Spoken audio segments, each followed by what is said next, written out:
আমার শাশুড়ি হাসি তামাশা একদমই পছন্দ করেন না। উনি সবসময় চেয়েছিলেন ওনার ছেলের বউ হবে গুরু গম্ভীর চৌধুরানী, সবসময় মুড নিয়ে থাকবে, ধীর স্থির হয়ে সব সামলাবে। কিন্তু ওনার দোয়া আল্লাহ কবুল করেননি। প্রথম আমাকে বিয়ের আগে থেকে প্রতিদিন বলতো, ছোঁয়া সাবধান, মায়ের সামনে কিন্তু না। আমি বলতাম আশ্চর্য, এরকম করো কেন? মায়ের সামনে তোমাকে চুমু তো খাচ্ছি না। প্রথম বলতো, তোমার যত শয়তানির রং তামাশা সব আমার রুমের ভিতরে করো, ঠিক আছে? আমি ডাবল মাইন্ডের মানুষ, সরল মনে ওকে বলতাম, শুধু কি এগুলোই করব? ও বলতো শাট আপ। বিয়ে হয়ে আসার পর আজকে নিয়ে 3 দিন হলো মাত্র। আমি এই 3 দিনে একবারও ফালতু কথা বলে হাসিনি। আমি সকালে উঠি, গুরু গম্ভীর হয়ে বসে থাকি সারাদিন। আজকে আমার খালা শাশুড়ি এসেছে, প্রীতম বলেছে আমাকে একদম চুপচাপ হয়ে থাকতে। আমার এখন আর এই ছেলেটাকে দেখতে ইচ্ছে করে না।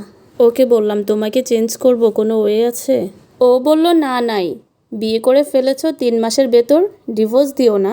অনেক টাকা দিয়ে বিয়ে করেছি, কয়টা দিন যেতে দাও।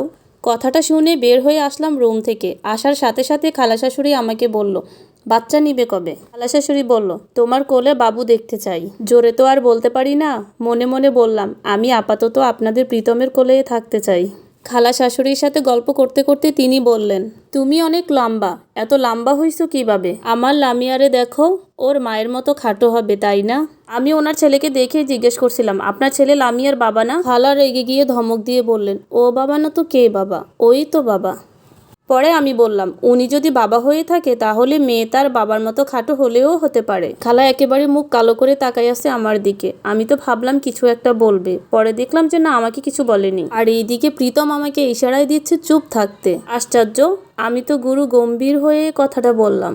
এমন করো কেন সবাই? প্রীতম আমাকে ভিতরে নিয়ে গেল। ভিতরে গিয়ে প্রীতম আমাকে বলল, ছোঁয়া এসব কি বলো তুমি? আমি বললাম, দেখো আমি গুরু গম্ভীর ছিলাম, ফালতু মেজাজ দেখাবা না আমার সাথে। প্রীতম আমাকে বলল, আচ্ছা লক্ষ্মী শুনো, আমি তোমাকে শিখিয়ে দেব কিভাবে কথা বলবা।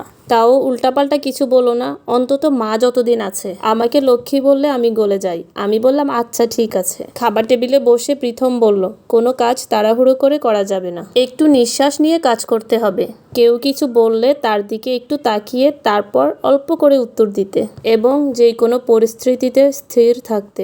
এটাতে দেখতে নাকি বুদ্ধিমতী লাগে, আর এইভাবে ফানি কথা বললে নাকি গুরু গম্ভীর লাগে। মা নাকি এমন অনেক পছন্দ করে। খেতে বসলাম সবাই। খালা হঠাৎ আবার বলে উঠল, তোমরা বাচ্চা নিবে কবে? মরার আগে প্রীতমের বাচ্চা কি দেখে যেতে পারবো না নাকি? বৌমা আমাকে বাচ্চা দেখাবে না?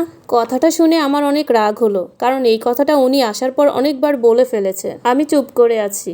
প্রীতম কিছুটা লজ্জা পেয়েছে, কিন্তু তারপরেও হাসি দিয়ে দিল। আমি গুরু গম্ভীর হয়ে বললাম, আপনাদের ছেলেকে বলেন, ওকে ছাড়া বাচ্চা তো দিতে পারবো না। কথাটা শুনে খালার গলায় খাবার আটকে গেল। কথাটা শুনে প্রীতম চুপ হয়ে আছে। ভাবি মুখে হাত দিয়ে হাসছে।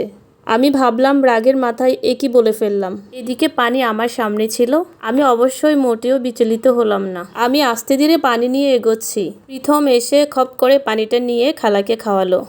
মা আমাকে বকা দিয়ে বলল, এইসব কি বৌমা, কথাবার্তা দেখি কিছুই জানো না, আর পানি নিয়ে অমন করতেছিলে কেন? এই সামান্য বিষয় নিয়ে যদি তোমাদের খালার কিছু হতো। আমি জানি অল্প করে কথা বলতে হয়, এতে ভাব অন্যরকম। আমি মায়ের দিকে কিছুক্ষণ তাকিয়ে থাকলাম। আমি বললাম, চিল মা, খালা তো মরেনি। এবার এই কথাটা শুনে খালার গলায় পানি আটকে গেল। খালার ছেলে জগ হাতে নিয়ে দাঁড়িয়ে আছে, আর ভাবি হাসছে, মা কটমট করছে। পুরো গম্ভীরও কি হতে পারে না এখন? কি সমস্যা? হঠাৎ প্রীতম এসে বলল, রুমে চলো, কথা আছে। আমি সরল মনে ওকে বললাম, খালি কথাই বলবা? প্রীতম আমাকে ধাক্কা দিয়ে বলল, সেট আপ ছোঁয়া, অনেক হয়েছে, এখন চুপ করো। এই সামান্য বিষয় নিয়ে কথা বলার জন্য প্রীতম আমাকে ঘরে নিয়ে আমার ব্যাগ গুছিয়ে বলল, যাও বাবার বাড়িতে চলে যাও, আর কখনো আসবা না। ভালোবেসে বিয়ে করেছিলাম প্রীতমকে, কখনোই বুঝতেই পারিনি আমার থেকে ও ওর ফ্যামিলিকে বেশি ভালোবাসে। ফ্যামিলির মানুষগুলো যে কতটা আপন সেদিনই বুঝতে পেরেছি। আমিও চলে গেলাম, আর আসিনি ফিরে।